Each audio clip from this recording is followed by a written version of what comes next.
जिस तरह यहाँ ताकत के गलत इस्तेमाल, गिरफ्तारियाँ और इन सब चीज़ों को जस्टिफाई किया, ये कहते हुए कि कश्मीर में मिलिटेंसी है तो यहाँ बनता है।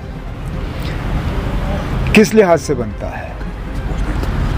क्या क्योंकि यहाँ मिलिटेंसी है कानून लागू नहीं होना चाहिए? मिलिटेंसी है तो यहाँ बच्चों को इंसाफ नहीं मिलना चाहिए? मिलिटेंसी है तो लोगों के पासपोर्ट रोक दिए जाने चाहिए? ये बनता है, मैं समझा नहीं। और चलिए मैं एक सेकंड के लिए वहाँ के हालात देख के कुछ लोगों को खुश करने की कोशिश की गई। वो पुरानी आदत, यहाँ पे एक बात और दिल्ली में दूसरी बात, वो आदत गई नहीं।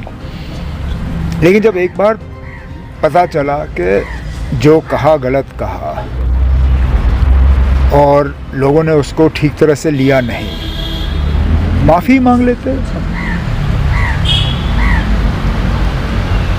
मतलब उनके कद में कोई कमी नहीं आती अगर वो आप लोगों को इसी तरह बुला के पार्टी के दफ्तर में कहती है, मैंने जज्बात में आके कोई ऐसी बात की जो गलत बात थी और मैं उसके लिए माजरत खा हूँ, माफ़ी चाहती हूँ। बजाय ये कि माफ़ी मांगे, ज़ख्मों में और नमक छिड़कने की बात। उनके एक वो एमएलए साहब के थ्रू ये बात कहलवाना कि ये जी एआई है, ये एआई का रील है। अब हम इतने बेवकूफ़ हैं। मुल्क भर की मीडिया थी वहाँ पे, उस रील में सारे कैमरास के सामने ये जो आपके माइकें हैं वो सारे नज़र आ रहे थे। एक नहीं, एक से ज़्यादा रील बनी है। अब आप यहाँ के लोगों की अक्लमंदी को जो है, आप यहाँ लोगों को बेवकूफ़ समझते हो, ये कहते हो कि ये एआई है। ये तो मैं तो कहता हूँ बड़े अफसोस की बात है। आपने जो कहा ठीक नहीं कहा, कम से कम इसको तो तस्लीम करिए। आपने आज तक 2015 के बीजेपी के साथ अकॉर्ड को जो है उसकी माफ़ी नहीं मांगी। चलिए ठीक है, नहीं मांगी। 2016 के हालात के आपने कभी उसका मतलब, चलिए माफ़ी तो दूर की बात, उसके लिए अफसोस का इजहार नहीं किया। चलिए, आपने दूध टॉफ़ी की बात की, उसको भी बार बार जस्टिफाई करने की कोशिश की। और आज तो दूध टॉफ़ी को छोड़ के आज तो कहा कि ये तो बनता है। अब मुसीबत ये है जब जम्मू कश्मीर के साबका वज़ीर आला ये कहे कि यहाँ पे ताकत का इस्तेमाल करके लोगों के एहतजाज को दबाया जाए, वो बनता है। इसके बाद कौन कश्मीरी अपने हकूक़ के लिए बाहर आएगा? अगर हम ही लोग जो किसी पोस्ट पे बैठे हैं ये कहते हैं ना मरकज़ के तरफ से आप आओ यहाँ दबाओ क्योंकि यहाँ बनता है, कौन निकलेगा?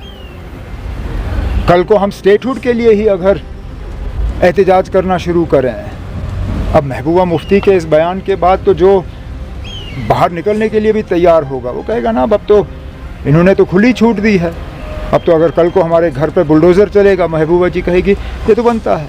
अफसोस की बात है, बेहतर होता वो ना ही जाती जंतर मंतर। अगर जंतर मंतर जाके हमारा यही हाल करना था तो बेहतर है घर में ही बैठते। उमर साहब, आपको लगता है कि प्रधान का जो इस्तीफा है वो लेटा है? अब इन मामलों में देर आए दुरुस्त आए। वैसे तो देखा जाए तो अगर जाना ही था तो पहले ही जाता। इतना 10-15 दिन, 20 दिन, 25 दिन इंतज़ार करने की ज़रूरत ही नहीं थी।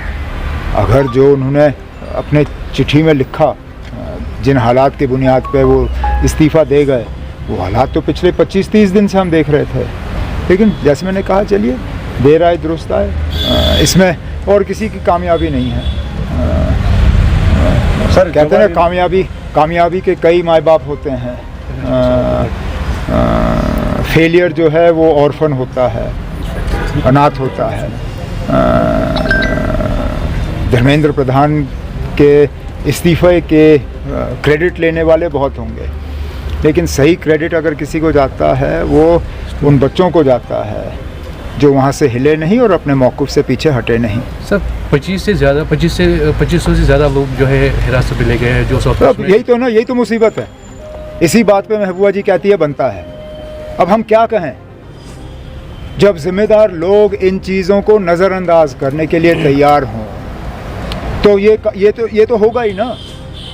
अब एक तरफ से हम इसके ख़िलाफ़ आवाज़ उठाएंगे, दूसरी तरफ से मुल्क के मरकज़ में जाके हमारे ही एक सीनियर लीडर कहे कि बनता है, फिर तो बनता है, फिर तो ये गिरफ्तारियां होंगी। बनता है, हर चीज़ पे बनता है।